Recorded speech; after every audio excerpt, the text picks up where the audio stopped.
Now, this morning's U.S. Bank Economic 360 with our focus on the stock market. It's recently hit all-time highs and measured by the Dow Jones Industrial Average, but there seems to be a noticeable lack of excitement and confetti in the air, so to speak. Economic growth remains weak, and more job growth would be very helpful.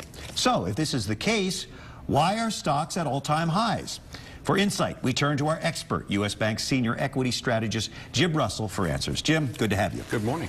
It doesn't add up. I mean, you know, you talk all the time about the need for more jobs, more growth, and yet the stock market keeps climbing. Why? Yeah, Brian, a couple of points that I'd bring to light for our viewers here. Number one, stocks usually do well, and in fact best, when growth is slow. We have that now, as you'd mentioned, 2.2% GDP growth last year, something in the 2.5% range for 2013 is anticipated. An active Federal Reserve, which is also helping, a huge help to the stock market, no question about it, and low inflation. We have 2% inflation in this country. So all of those things really combine to be a positive for stocks. An improving trend is the key to the stock market.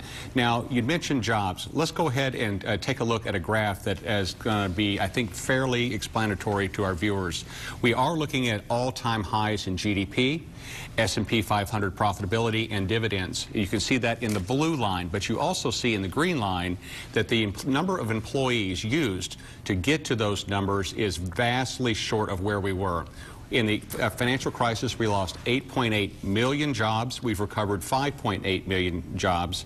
Therefore, we're using 3 million less workers than we used to. I think that is the gap that most people are feeling, and that is not enough jobs, not enough growth. I still feel uneasy about the economic expansion.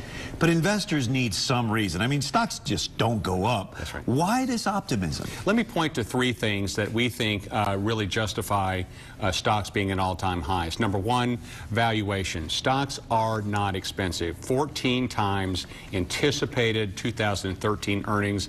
In our view, that's going to be $110 per share. Again, 14 times earnings, not expensive. Relative to bonds, very inexpensive. Absolutely no value from cash balances for investors. As mentioned just a minute ago, the Federal Reserve continues to be extremely accommodative, keeping interest rates low. That, too, is a positive. We don't feel that that punch bowl will be taken away until late this year or early next. Global trend. There's been almost 400 separate actions by countries, governments, and central banks around the world. It's not just the Federal Reserve and the U.S. government, but it's also a global trend to try to stimulate growth. Things around the world are also improving.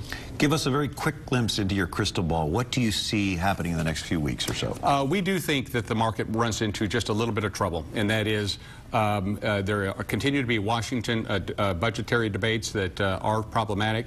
We think Europe is also continues to be in a recession, and we think that the Middle East perhaps will flare up. President Obama will be going to the Middle East literally next week, and we think that Iran, Israel, Syria will continue to be hot topics. So we're cautiously optimistic in the weeks ahead. But we are not surprised by the advance in the stock market. We think that it continues to drift up from current levels. But a lot of variables. I know you'll watch them for us. Yes, sir. Thanks, Jim. We appreciate you and U.S. Bank. Thank you.